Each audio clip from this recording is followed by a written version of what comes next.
Welcome everyone. We are here at the Illume Studios with Noa Greenspan. Hi. Welcome. Thank you. Tell us what you're doing here.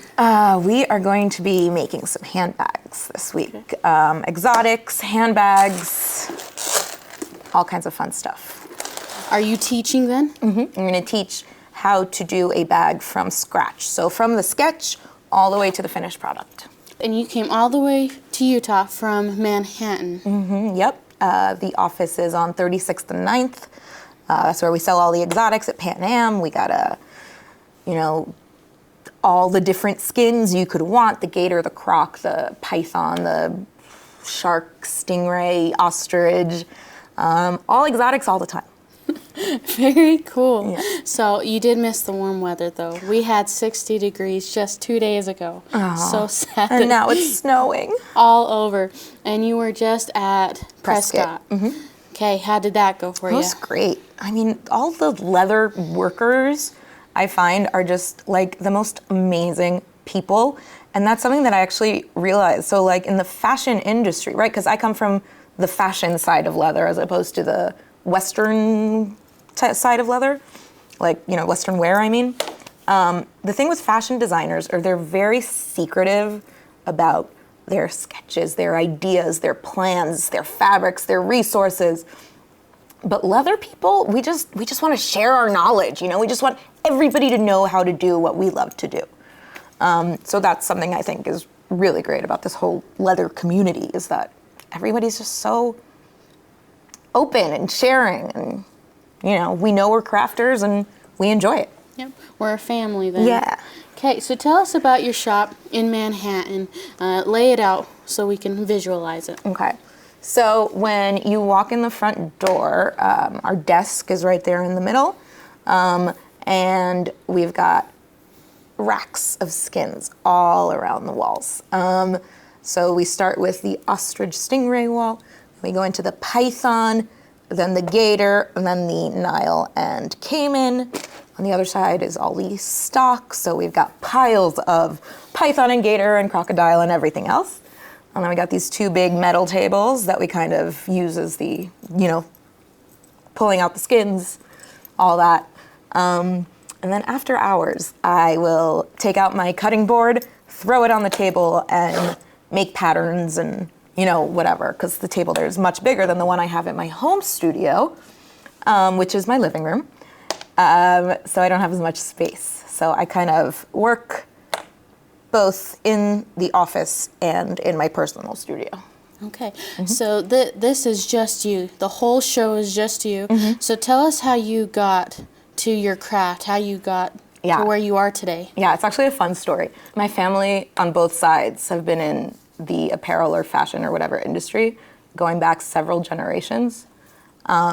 So my family in Germany before the war, they had a women's clothing shop. I had an uncle who had a suit shop on Savile Row in England. Okay. On the other side of the family, my great grandmother's family had a sewing machine factory, but it was like movable. They could like pick it up and move it. I don't know how that worked. I assume it was a front for the mob. I could be wrong. We won't tell. No, we won't tell. And then I also had a grandmother who was a milliner who made hats, interior design. My parents are both artists. Was the hat shop also in Israel? No, it was in the Lower East Side. Okay. Yeah. But having the artisticness, I guess, is like 3-4 generations deep. So it's just like oozing out, Okay. Just looking for a place to go. So did any of your family members help in the process of starting your own business? Oh, yeah. Is that why you chose Manhattan versus anywhere else you could have gone? So my parents helped me every step of the way, every moment of my life. And I can't thank them enough for that. But from the time I was little, we would come and visit here over the summers and take a trip into the city or whatever. And I just knew from the time I was 10, I wanted to move to New York and work in fashion. That was my goal in life. Right after high school, I actually applied to FIT, and I did not get in. Devastated. So I was just out of high school. I was working retail at the mall, and I was living at home. And every single month, my salary I spent on shoes. Every month. I must have been like 19, 20, something like that, 21 maybe. So my mom was like, well, this is crazy. You have more shoes than God. Those were her exact words. Why don't you learn how to make shoes? You can sew, So I Googled. So I was living in Israel at the time, born and raised in Israel. And I Googled leather shoe design school Israel. And there was 3 that popped up. 2 were the Israeli universities or the fashion, schools of Israel. So that's Bezalel and Shinkar. And then the 3rd one was this year-long intensive program working with leather, how to make bags, and how to make shoes. So I started that. I took the course. The first class, he sat down, he's explaining to us, the different ways to make a pattern, how to wrap the last, and it just made sense to me. It was just like, oh, I get this. This is how you do it. So I just went with it, and it kind of just exploded. And then after that year was done, I moved straight to New York from the little town I grew up in Israel. I moved here and, got a job just to pay the bills kind of thing. And then I got accepted into FIT, the Fashion Institute of Technology in New York. I did their associate's program for accessories design. The first semester at FIT, they take you on a tour of all the different leather stores in the garment district and the different haberdasheries and shops and, wherever you need to get your supplies. One of the places we walked into was Pan Am, is where I work. And it's like a candy store of just leather. So, you walk in and you see all these colorful skins and it's just like, oh. I never left. Basically, I basically just bugged them until they hired me. So, yeah. And then one thing led to another and here we are. Here we are. Mm-hmm. So how long, from that to now, how long is that? 12 or 13 years since I started leatherwork, 6 since I started exotics. But if I would have ended up in fashion design instead of leather, I'd probably be so miserable all the time, It's such a different world. It's so much nicer, I think. Nicer than fashion. Nicer than fashion. Leather is nicer than fashion. Leather people are nicer than fashion people.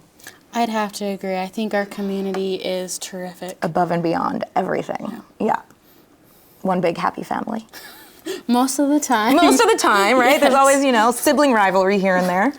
Okay, so we see the bags. You're teaching bags. Did you ever make your own shoes? I did make my own shoes. Okay. Yes. I made a few pairs, but with shoes, you really need the proper machinery for the lasting and for getting because I was making heels. I was making stilettos. I wasn't making boots or sneakers or something. So they're not comfortable when you make them yourself, I can tell you that. But they're really pretty and they look exactly how you want them to. One thing that I hear every day from the leather community is how do we keep our creativity flowing? What makes you just love your craft? What keeps you going with that? That's a good question. I love getting my hands dirty. I feel like if I'm just sitting down and my hands aren't working on something, it's like a waste of time. So I'm just constantly stitching because all of these are hand stitched because I don't have a machine. So over COVID, I was back home with my parents and I taught myself to hand stitch. I took the leathercraft masterclass by Philip Jory online and I learned how to stitch. And so yeah, I'm just constantly just doing this. When I was little, it was crochet. Now it's exotics, but just the skins themselves are so beautiful and so inspiring, and it's when you're making something where the focal point is the skin, the shape of the bag is kind of secondary, I guess you could call it. I mean, not always, but sometimes. So like these two bags are basically the same pattern, right? But this one's a little bit thinner. But they're made the same way. They just look completely different because of the skin, you know? What keeps me going? I don't know. I love what I do. Every day I walk into the showroom and I'm like, I can't believe that this is what I get to do every day. Can't believe I get to play with alligators and snakes all day. I've loved the texture and the animal print since I was little. I was the only 12-year-old at bat mitzvahs wearing a leopard print jumper or dress. So that's, yeah, and then, you know, I love it. Do you get custom orders? Is it all retail? So I do a little bit of both. So I get custom orders. You can go on my Instagram or my website, you know, submit a thingy. And then, you know, we talk, we sit, we discuss what kind of bag do you want? How big do you want it? How many pockets do you want? What colors? And then we'll sit together, sketch up a bag, and make it for you. But on the other side is I can't keep my fingers still. So I'm constantly, you know, this wasn't custom, this was for me. This is just my baby. But yeah. Very cool. So you never do the same thing twice, and that keeps the creativity flowing. More or less, yeah, that'll do it. Yeah. So in your 12 to 13 years from Israel to Manhattan, what are you most proud of when it comes to your craft, your journey? What are you proud of? All of it. The fact that I graduated college at 29, right? Fantastic. And then, I mean, just being able to do something that other people are like, wow, how did you do that? And I'm like, oh, it's easy. It just, you know, it just kind of works, you know, and it just keeps me going, I guess. Yeah. Okay. I don't know if that answered the question or not. But. That's good. What are you looking forward to? You've gotten to this point. You started from Israel to Manhattan, and now 12 years down the road, you're here at the Illum Studios. You're teaching classes. You're going to shows. But what are you looking most forward to? If nothing was impossible with your craft, what would you be looking forward to the most? I don't know. That's a good one.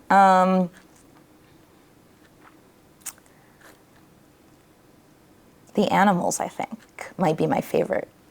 Yeah, because these are just like, they're all from scrap, right? So nothing goes to waste, but they've got so much personality. You know, they're so cute and they're all so different. I actually started my business by, there's a bunch of designers who work in the building where the office is. One of them, Anthony Luciano, he donated a body bag full of scraps to me. So I just started making these little animals out of the scraps. And from there, it kind of, you know, got into the bags and whatever. But yeah, these are my brainchild of scraps. My babies. Perfect. And you're making ornaments out of them, and I can see they're on your bags. Yeah, you can do keychains, ornaments, magnets, paperweights if you put some heavy stuff in there. Okay. Yeah. And they're just evolving and growing. And keep growing, yeah. Okay. All different animals, all different funness. Okay. Well, one thing that I like to ask everyone that joins me on the show is, what do you know now that you wish you knew 10 years ago, that you could share with the community? Because you said that you came from kind of a secretive group that was like, oh, these are mine, to now, and you're excited to share and to be part of. What do you wish you knew 10 years ago that you know now? That you don't need to be afraid to cut into the leather. You don't need to, you know, let that stop you. You really just need the confidence to be proud of your own work. Like and this is something that I keep telling, like the newcomers that come in, like if you say, oh, I finished the bag, but oh, that stitch, I messed up that stitch. If you wouldn't have said that, nobody would have known. So having the confidence in yourself that you didn't have when you first started, that I didn't have 10 years ago, that's probably it. Like, just trust yourself to get it done. You can't do better without those learning processes. Correct. Okay. It is all about time spent and mistakes made and learning from them, and yeah, having fun with it, always important. Perfect. Don't be afraid to start. Yeah. Perfect. Once you start, it's hard to stop, so. Okay, so you just came from Prescott. Our viewers, are you going to be at any other shows? Where can they find you later this year? Yeah, for sure. So I'm going to be at Sheridan. I'm actually going to be teaching an exotics class where we will be making one of these little stingrays in the class. And then I'll be at Waco. I'll probably be at Wichita Falls. I'll be everywhere. You can find me on my website, noalim.com, my Instagram, all that. Spell that for our community. Yes, it's NOALIM as in Mary.com. And it's Noalim Accessories. Is the Instagram. Well, you're here teaching at the Illum Studios, and you're going to be teaching at Sheridan. Why is it important to teach the next generation of leather crafters? So leathercraft, or any craft in general, it's over time, it starts to dissipate. It's, the older guys that have been doing it for, 50 plus years, right? They may not have the wherewithal to teach a class per se, or explain things in a way that today's youth can understand. And, if you lose that continuous, way of working, right? Because if we didn't teach the younger generation, there would be no more tooling, there would be no carving, nobody would know how to make saddles or bags. It would be, everybody would just buy retail, and it would be, horrendous, because fast fashion is the worst. But just being able to share that knowledge, the younger generations need to know where things came from, so, they can learn from your mistakes, they can learn from their own mistakes, but they know the history. And if you don't know your history, you don't know where you're going. So teaching the kids, the next generation it's so much fun too. Seeing their eyes light up when you pull out a skin and they're like, whoa, what is that? And it's so much fun. It's such a great, fun experience to be able to impart your knowledge to the younger generation. And your enthusiasm. Yes, I'm very enthusiastic about it. I love it all. All right, describe your personality in 3 words. Only 3. Ooh. I am passionate, bubbly, and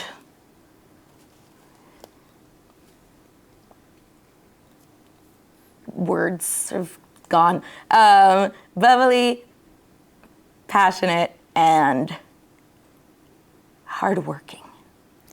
I would agree with you there. Yeah.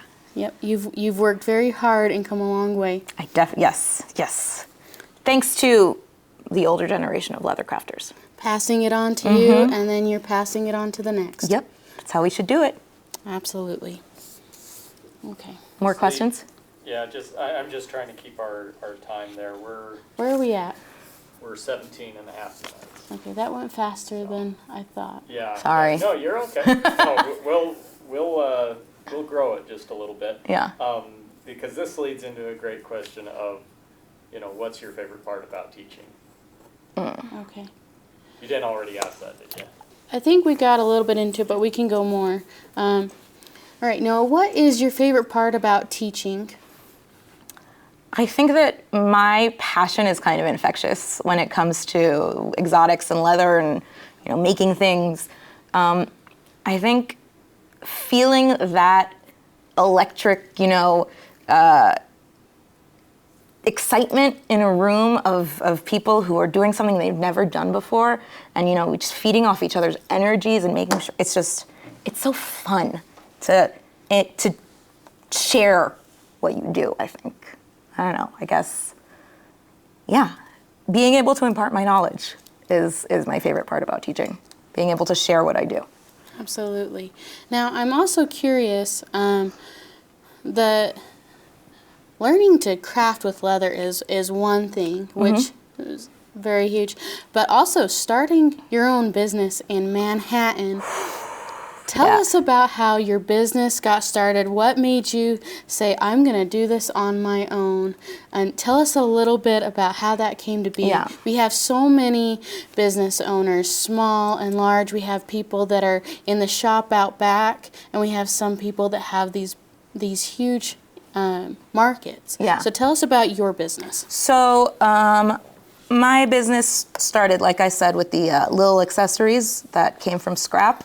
I didn't want to work for, a big designer, corporate America. It's too political. It's not about the design. It's not about the fashion. It's about, HR or whatever.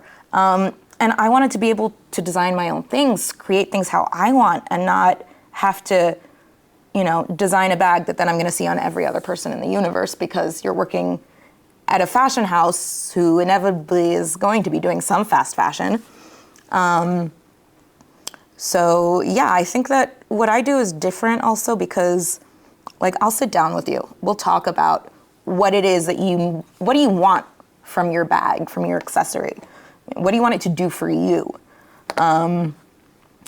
And I think that kind of is a little bit different from the other, I guess, larger businesses, because I guess, small businesses all have that personal touch, I guess, or they should. I hope they do.